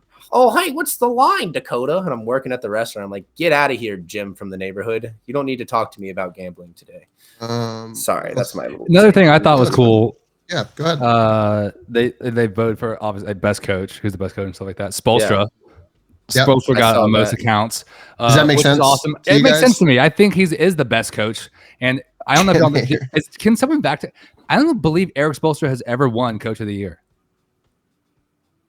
I know it sounds crazy to say, but I believe that's true. I don't think he's ever won. So is it hard to tell? Because I think the Miami Heat are like true core at their peak bums. So like, I think it's hard to know how good he is. With this Austin, team right now. Austin, right? I want you to be aware, anytime you doubt the Miami Heat is when they grow stronger. What you just did, he's going to pull this clip up and put it in like on the whiteboard in front of everybody and be like, look, fellas, look at this NBA podcast. They're talking shit about us again. And then suddenly they'll make like a run to like the Eastern Conference Finals and you'll be like, why is this happening? Oh, they'll lose, but that's if you set your standard at just winning championships, you're going to be in for a rough ride, especially picking the Pistons, brother. No, but the difference is that the Pistons are like, yeah, we made the plans, baby, and the Heat is like Heat culture. Isn't that so interesting? So the coach of the year is always the coach of the year is always the surprise coach. Like what team is good this year that wasn't supposed to be good? So we're like, wow, that's crazy. I also saw something interesting on the head coach thing, and I didn't think about this. It's which coach makes the best in-game adjustments. Right. Tyronn Lue at 40%, and then also leading last year at 28%. It makes me really want to do some like look into tape and be like, I wonder. Yeah, like because Lue I think he's one of those guys that we used to think was kind of a joke because it's like, oh yeah, you're LeBron's just like. You know, whatever. You're his guy. Ty Lue is a wonderful coach, man. Like he's like, it makes me want to look into his like, kind of like his little end game. Whenever I hear players like that, whenever I hear players talk about Ty Lue, it's always like a high end of him too. People are always pretty good on Ty Lue. People like him. He's a player. There's got to be something. He's a big time players coach. It's got to be something to that. And if he can get the kind of understaffed Clippers roster up, like I think I really think that's a good sign of things for him. What else? I think maybe it's not even that interesting, but all the GMs agree that the 76ers are like unfucking incomprehensible. They got like 50% of the toughest team to predict. Yeah. They could win 55 games or they could win 20. Yeah. They'll be great. I thought it was interesting. A little bit of the defensive stuff as well. It's basically just a love letter to Victor Wembanyama and Dyson Daniels and Amen Thompson. It's like, yep, these guys are really good at defending. What else we got? Which is interesting how like Mobley is not mentioned as much in some of these. Steph Curry was voted as the best leader. I don't think that's that surprising. People really like if you watch the Warriors, they play so much more energetic and excited around him. Okay, I do have an interesting one. And this just tells us what we've been talking about and like what we talked about last week and everything. And it's just like what we talk about all the time and stuff is that the most interesting question for me is what rule needs to be changed? I wanted to get to that last. Yeah, we can talk about that now. Let's go for it. So right now, the number one vote was the roster construction. Basically, they're saying, "Hey, the apron's way too harsh. It doesn't We work. don't like the apron. We don't. That's essentially was the whole crux of all of it, basically. And they want to make minimum contracts the same too, which like makes sense, sure. But is that going to get rid of in the next CBA? When is the next CBA even? I believe it's going to take a while. So the interesting part that's written to it as well is add a cap discount for undrafted players. Like the way they want to fix it isn't necessarily get rid of the second apron. It's just make it less harsh. Allow trading partial salaries. I don't know about any of that. That's silly. We have a while. That's not going away anytime soon. Allowed trading partial salaries, I think, is like how like some people will like, all right, we'll pay like 50% of his contract after we trade him to you, but you can still have him or something. Yeah, I don't want that. I think I cannot get over the third one though. Hockey style subs would be fucking insane in basketball. Like imagine you're running down the court and then suddenly it's like that's crazy. Trae Young jumps out and Zion Williamson jumps in or something. Like that would be the weirdest. That would be terrible for basketball, but I would love to watch like one or two games. I want to watch a game of it. That should be a preseason thing. They should do it in the preseason once. I've never thought it had a pacing issue once. It does. The TV product does. It absolutely does. Oh, I guess if you're talking about fourth quarter, so bad. Yes, no. Basketball is way worse than any other sport, I believe, in my opinion. So the problem for game flow is, as they have written down, this is in order. Hockey style subs is a dumb fix. No live ball timeouts is also a dumb fix. That takes away strategy and that takes away the ability to slow down a run. In my opinion, I think that's very stupid. Continuous and faster review is necessary. I should not watch 5 minutes of like, wait, did Draymond step on that guy? Yes, move the fuck on. Stop it. Like it does get a little nonsense. What else we got in here that are like all of these? Sorry. Some of these are just such hater things. Like no, they are. Can't draft in the top 6 years. Shouldn't reward losing. That just makes me laugh. You know that's just a really. I agree. You know that's the just Cavs and OKC voted on that. Yeah. Just being like, eat a dick, dude. Whoever got mad that the Spurs were able to draft second this year too. They were like, that's it's interesting because only 26% of people or of teams or GMs, I guess, were like, yeah, we should chill out on the apron, and then 7% were like, hey, the apron's not. Well, it was last year's number one voted thing too. Yeah, well, but obviously all the playoff teams that have a fuck ton of money would vote on that because they don't want to deal with it. So I don't think this is penalties. Like it's interesting. Higher penalties for cap circumvention. Circumvention. Can't say. Yeah. That's just that's literally just the Hornets and the Wizards being like, hey, they're getting too many good players. Or is that talking about it's just Steve Ballmer now. But is that actually just talking about Kawhi? Never mind. That's even funnier. Wait, no, you're right. That's way funnier. That's one guy was like, fuck these guys. More than one team thinks it's cap rules. What do y'all think? Yeah. What do y'all think? So guys, All Stars is at my place. Everybody come Fellas, I'm richer than y'all. Let me pay them more. Guys, I'll buy your team next. It's okay. But yeah. Just general. I mean, it's a lot of people bitching about rosters, and then it seems to just be different. I do want to say the one thing they can say that might influence anything. Another one that I liked that it's just straight homerism too. They asked who was the most versatile player in the NBA, and tied for first place, Wemby, Giannis and Wemby. Oh, shocker. The 7'5" guy that can dribble, shoot, and run that just keeps growing. But you know who was interesting on there, too, who made that list? Well, obviously, LeBron got one because he multiple. But Evan Mobley and Jalen Williams, both two.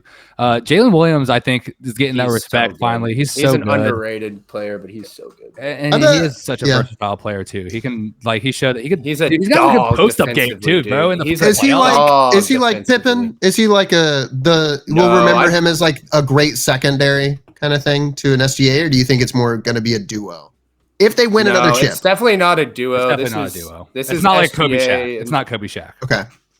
It kind of reminds me a little bit of like, it sounds a little silly, but like a little bit of D Wade almost, like how like LeBron was so good, but like D Wade people almost forgot a little bit when he was in Miami. It's like, wait, no, D Wade is one of the top he was 10 maybe players a in the tier league. below, but D Wade was like but an insane. absolute monster. So it's like I think it's that thing of Shy is just so good that it overlooks how good Jalen. Yeah. J-Dub scored 40 in the finals. Yeah, bro. Pretty small list. SGA got double teamed a lot, and Jalen Williams showed up. I think Jalen Williams won Western Conference MVP or whatever, or Western Conference Finals MVP. Don't they gave out that new random award? I think, but I want to say he won that, and then Shea won it on the Finals MVP. Correct. He won Finals MVP and MVP. Shea is so good. It's one of the greatest seasons of all time. It's a top 10 season of all time. I think it's so fucking rough that he's just going to be called foul god so many times. Like he does foul bait, but like, bro, dude, when the you're way good, he generates everybody gives you shit, so man. insane. Yeah. No, when you're that good, they're going to find a way to bring you down. They still say LeBron James is a, whatever. They talk shit because he's a fraud. Only 4 rings. The GM survey always interesting. This one is. I think so. But yeah, so I think we went through pretty much everything that we needed to. My favorite is Steph Curry got better. I like that. He was rated as 87% best shooter, and I think he's like 80. Okay, that's the only thing I want to talk about. I wanted to talk about that as well. How is that not 100%? Well, let's talk. Real quick. Even more importantly, I don't know if we can find that so quickly. How many years in a row has Steph Curry been the best shooter voted by this? Is it since like 2014? I bet it's since like 2015. Has it been like 11 years now? I bet it's been like forever. Also, like, what? Excuse my language here, but what bucko decided to put Klay Thompson as a vote over Stephen Nico Harrison? Like, but it's at like 7%. So is 7%? Is that potentially one Daryl Morey? So if all 30 teams vote and 93%, would that be 29 and a 7%? 3% is one team. So let me tell you, 3% is one team. Yes. I'm the GM of a team. I'm the GM of a 7% team. I'm sitting there. I'm trying to think of a way. 2 teams. I'm trying to think of a way to really motivate my players. I'm like, oh fuck, I gotta make sure Steph's really head in the game. I'll vote Klay. I bet it was Steve fucking Kerr, baby. I bet it's a plan. It's a ploy. Steve, that's what I do. Nico Harrison, man. Because if you're the GM and it's anonymous, ain't no fucking way you're ever saying your player's the best player. You gotta put a fire under him. I would vote Trae Young for every single one. Who is like the best defender? Trae Young. I just would literally, you would see Trae Young as every single vote, like every single thing. Wow. Curry was voted for the 12th consecutive year. 12. I was wrong. I went fucking. Oh my god! I said 11. His chances got better from last year to this year. He will not lose that vote until he's retired. The only time that he will not be that is after his retirement. I was going to say, so when he retires, he should still be on that. The game of basketball changes when he retires? He already changed the game of basketball. Look, because the question... when he retires, does it change again? Because he's already probably not. Look. Okay. Also, these questions, boys, it doesn't say which player is the best pure shooter in the NBA. It just says which player is the best pure shooter. And I think Stephen Curry, even when he retires, is still a player. So that guy should be there until Steph Curry dies. He should be number 1 on this list. I do want to say they do have best. I don't know how they know this too. They have like best player not in the NBA as a thing they voted on. Eurobasket. It's just Eurobasket question. But like, how come it's not like Steph when he retires? He's not in the NBA. Oh, that's funny. You know what I mean? Kareem. Is it Asia Wilson? Right? Yes. It's like, I'm still so fucking sad. We never talked about the decision too. Not that it matters. It was very funny, but we can talk about it now. It's not that deep. It was an alcohol promotion. I think I brought it up. At some point, I think I guessed exactly that. Trick to me again. I'm still so sad. Finishing the night with the king inside of me. I still thank you, Draymond. I'm so sad. I'm so sad he didn't announce that he was going to go play for the WNBA. I think it would have been so fucking lit if he said, "I'm transitioning. I'm going to join the WNBA." That should have been on the survey. It should have been like, "Hey, do we think LeBron's fucking about to do an ad?" 100%. That'd been awesome. Now, yeah, dude, I don't know. I wish, guys, so. I think it would have been sick if it was an ad and it was a crazy thing too. He just like announces the most asinine bullshit. As the last question, because I think it's insane that they only did 49 questions. Who do we think is going to be the NBPS MVP player of the year because we have some good ones. For me, the that's front runner is Michael Porter Jr. He's just had an insane offseason. He's on had such an a good insane start. run. Yeah. Like, really, obviously, you got Jordan Poole, Kyle Kuzma, you know, you've got some hitters in there, but, like, there's nothing that can – I mean, Kelly Oubre is always out there, but it is Michael Porter Jr.'s award to lose. I think he should be in our NBP conversation. I just see he's in the conversation, but this is Michael Porter Jr.'s award. Well, no, I'm saying we need to. Know I know it is his to lose, but sometimes people lose that award. I think we need to take a look at some of these players. I'm going to throw DeAndre Ayton in there. I fucking hate him. I think he sucks at the game of basketball. You know what, guys? He's Hold on. Let's pocket this. We're teasing it. Next week, we will unveil our NBPS first team and our MVP predictions. I'm so excited for this episode. So let's move on. Let's get into our main story tonight.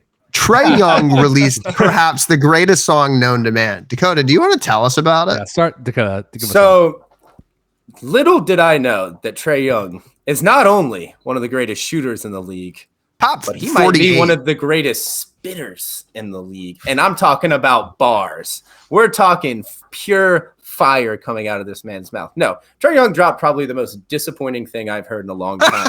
He teased it like crazy. He was like, I'm dropping this song with Quavo and 2 Chainz. And I'm thinking, okay, sure, we'll get like a silly little verse from him, Dame Dollar.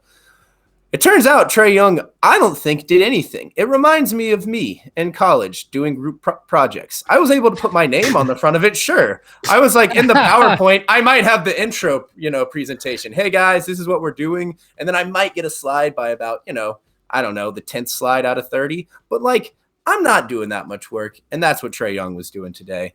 And it was just give me something. But that was not it. I'm having that pay with some rich boys, up the real score. Taking your bank, I'm on the floor, feet on the wood. Billboard. Yes, sir. That's my favorite one. That's my favorite one. He ad-libs. That's what he does. He opens the song with some ad-libs, and he ad-libs throughout the song. We've taken the vocals from it, and that's what you're listening to. Yeah, because we want you guys to have a pure experience. Just before we do it, okay, so the song's Quavo and 2 Chainz. They're both Atlanta rappers. I don't know if you're listening, you don't know anything about rap. That's what they are. Atlanta's a big rap place. So what? 2 Chainz is a good rapper and a good musician, but I want you to play his verse because it sounds insane. Like, it literally sounds like he's on this podcast right now. I guarantee you, this is the actual vocals from the Trae Young song that we're playing. It's about like in the middle. Yeah. The billboard way. For the A. Trae got the Benz, boosted the Porsche, Quay the McLaren. When I walk in, they get staring. Send them for smoothness, make them run errands. It's crazy. It's crazy. It's not that bad when you have like the beat over it and everything. Dude, but he like, recorded that on Jesus Zoom. Christ. He did it over Zoom. He did a Skype recording. Zoom, and then somebody just put their phone up to the Do you think it's old? Also, do you think he recorded it like a year ago? Is and that they're just AI putting it out now? It makes sense. Yeah. Random verse.mp3. yeah. Fuck. I did not do this. Who's got an extra one? I will have a conspiracy about this song. I think it was from our ridiculously ridiculous owner, Tony Wrestler, who just thinks he's the coolest, was like, you know what? I know how to get Trae Young to stay.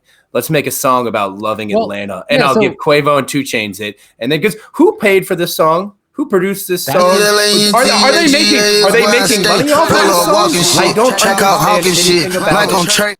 So I have a question for you all. We have moved on, but this is still part of our main topic today. Does this bounce Trae Young out of our third team All NBA? So I was prepared before when I knew this was happening to put him first. I was like, oh, this is real. He's about to come out here and rap. That's awesome. Like, let's move him to first. Yeah. This is fraud. It was fraud. It was fraudulent.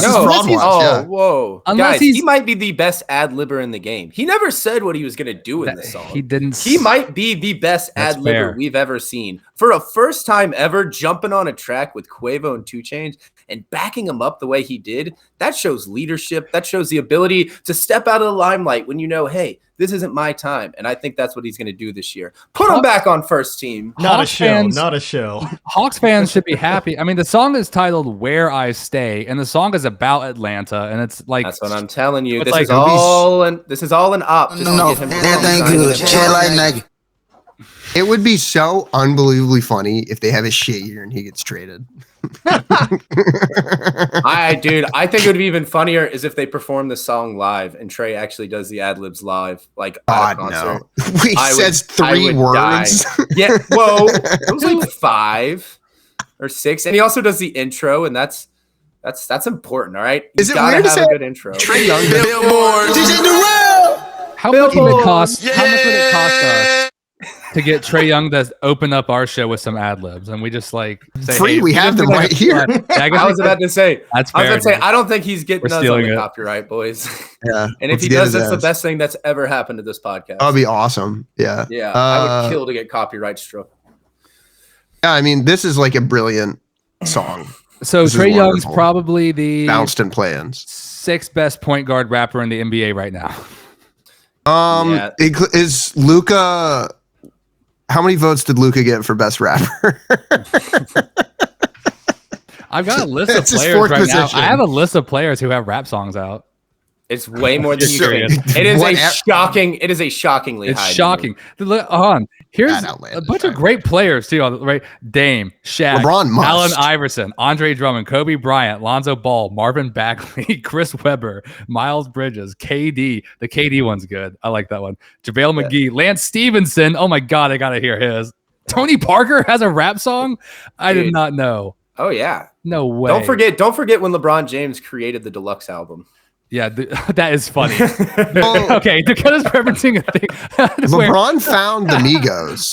LeBron created deluxe albums, dude, in the year of like 2017. Yeah, that's such an interesting reference. What if we like, drop the album, but then like 2 weeks later we drop another album with like the same album but with more songs on it, and you're like getting more than you like And 2 Chainz is like initially got. And it's like, That's a good idea. and it's like a deluxe version, and everybody's like, "Oh my God, he created the deluxe." I love it so much. So there you go, dude. Oh my God, No, I didn't know That's this violently existed. 2000. Tony Parker's one of my What? favorite players of all time. I literally did not know this existed. Sometimes No I'm wonder sad he that I belonged Is to it in don't French? really remember. Is it in French or English? I wonder. It seems to be in a foreign interesting. language. Yeah. Okay. So look at that Probably French. logo, dude. TP, baby. I'm Come like- on. Sometimes I'm sad I don't really remember the 2000s that well because I was young. Then I see pictures like this and I'm reminded of why it must be gone from my memory. This is I remember awful. the 2000s quite well. This looks wonderful. horrific. I know what I'm doing. That's the best thing. I was about to say, He's dude. so I'm about to be bumping violently French. Yes. Like it must be ended. How'd you- But yeah, I mean that's so of Trey Young's rap verse, Dakota, you'd say Tony Parker songs are the best? Yeah. I didn't realize Tony Parker had a logo like that. That looks like the Texas Tech logo, just with a P in the middle of it. I don't know that I've That's- heard yes. any of the other songs, and I can go ahead and say yeah. like yes. Because they don't have the 2 Chainz verse. Hey, look, Dame Dolla's actually pretty good, man. I'll go to my grave saying that. He's got a great little freestyle on Shade in the morning, 4-5 in the morning. All right. Anyway, yeah, All right. it's pretty good. Is this Tony Parker's? Yeah. Translated through Google Translate. Tony P. Very slowly, I settled down. Rap breaks through the charts. It will. We have hurt. heard about it right now. Engage. I have the vibe, the pure style. The public demands me, and I assume, guys. What, Lady. lady? Balance swing. Dude, Balance swing. Okay. So I'm like Kane, this. gotta if you see guys this. aren't watching the video, Kane is currently just reading the translated lyrics. Yes. I'm sorry. no, this He's is off not- the dome. Wait, no. This is off isn't the just dome. like purely dude. off the dome. This is off the Oh, dome. God. Where okay. would we throw in the yes sir?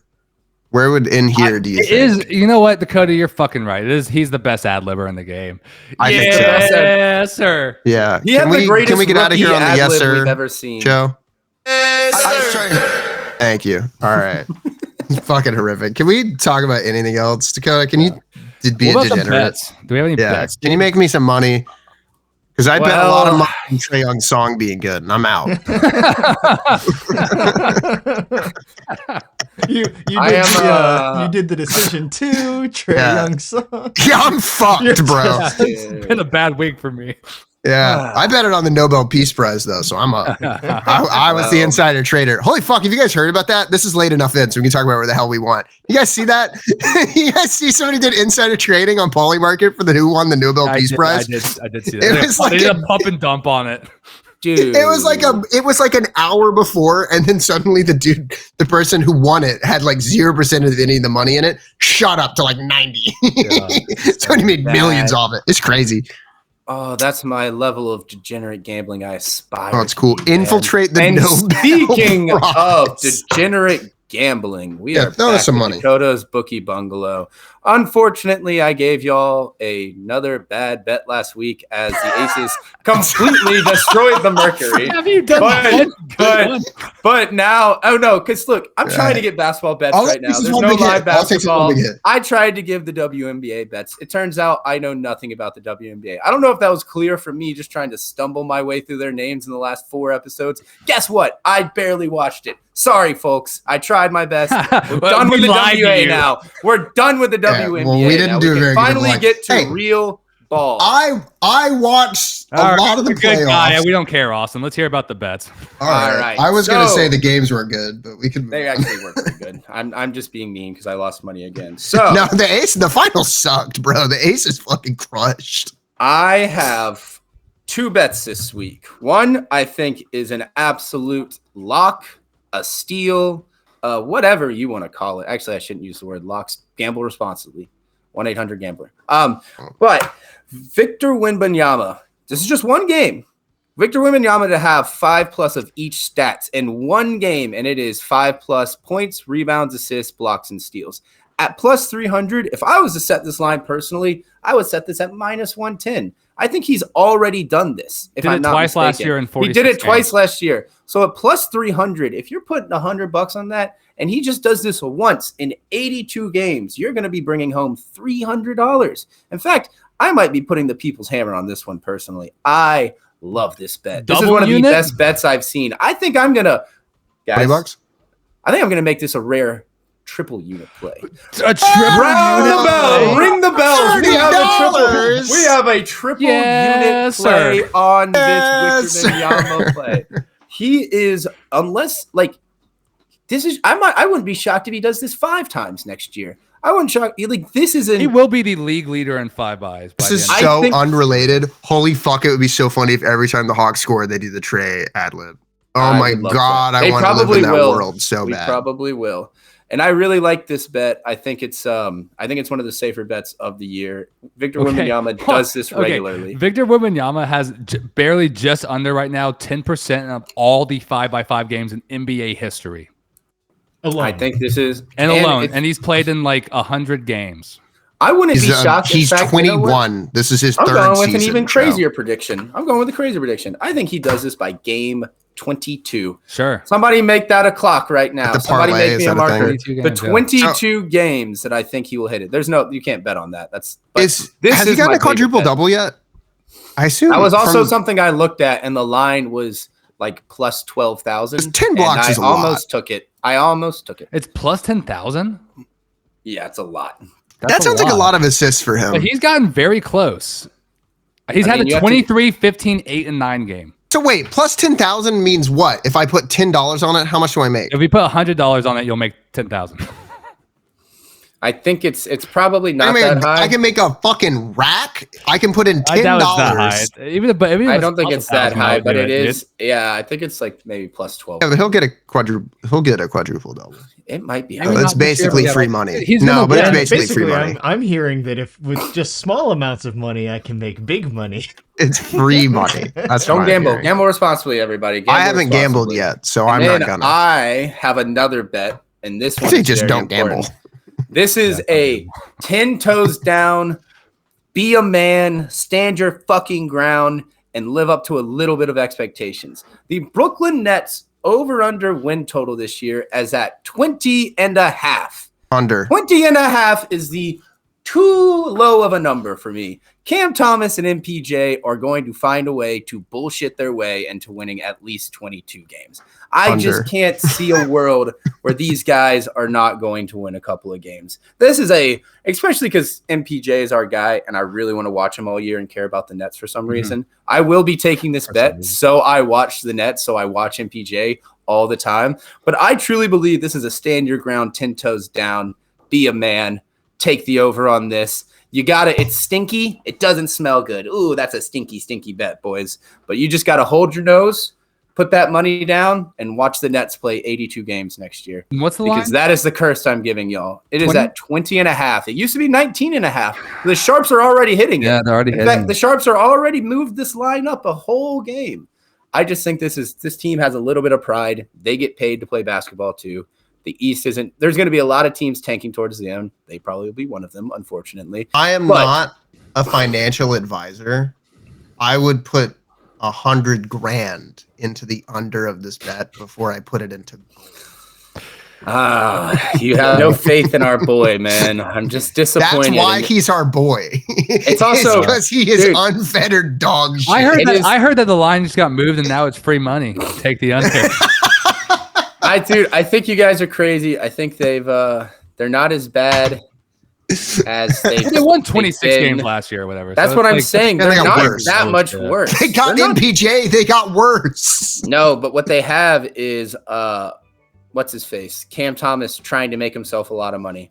And he's going to try really hard. And so is MPJ. They're both going to try and make themselves a lot of money. And just don't make a lot of money. Look, okay, the last time the Brooklyn Nets, and they've been dog shit, has won under 21 games was 2017. Even when they suck, they at least win 28 games. They at least win 26 games. That's almost 10 years ago, Austin. I know, but 20 wins is like sell the team bad. That's like scuttling. Exactly. I don't think. Yeah, have you seen them? They're bad, but they're not. It's so. They're not the Wizards. They're not the Wizards. It's so hard to lose that many games. What's even crazier is the Utah Jazz line is 18.5, which I believe it.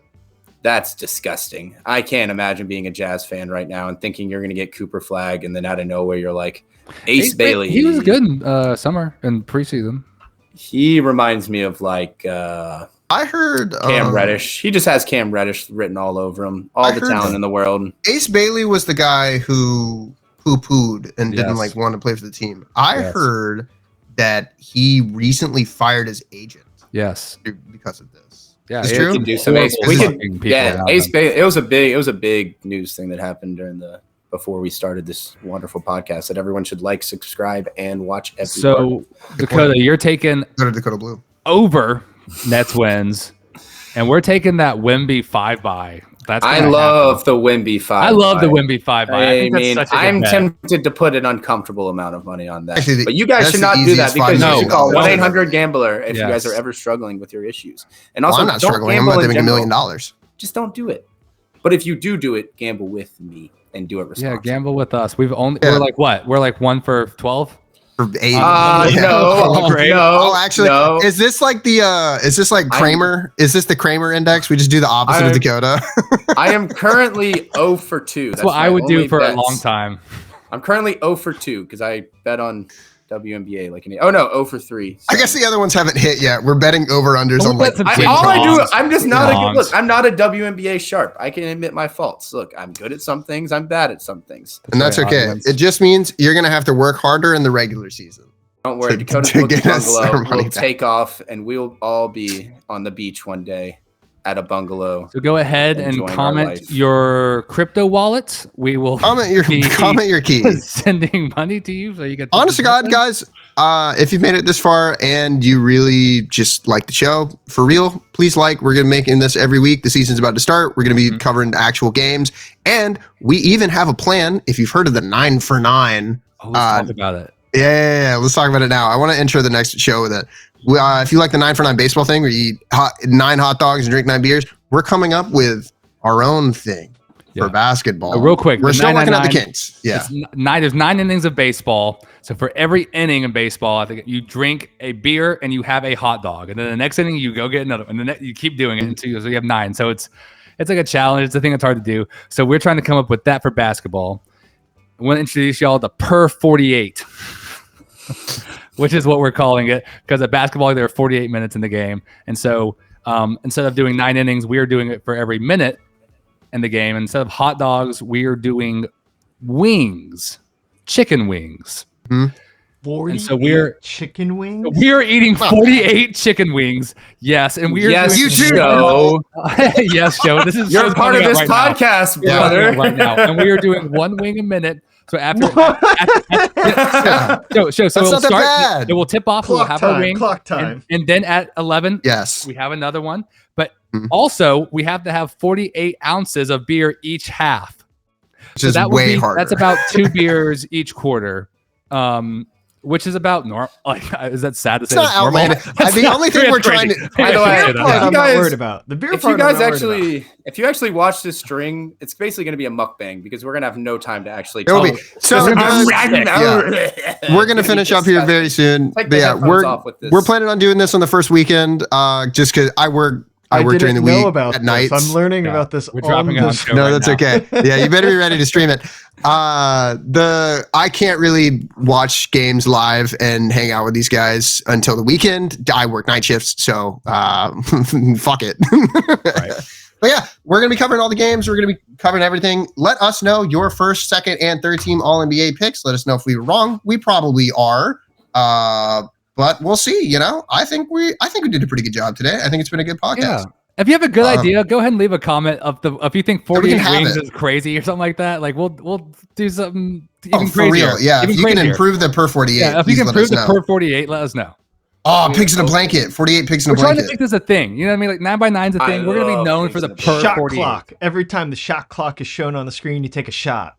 Oh my God, That's so. I love that idea, dude. That's how you send this. That's all right. Let's get us out of here, show. Let's all go take shots. All right, we got to work on this. Yeah, shot clock. We got work to do. All right, bye everybody. Y'all have a good night. Dick grown 1 inch. That's it. I'm talking about it. The dick was grown 1 inch.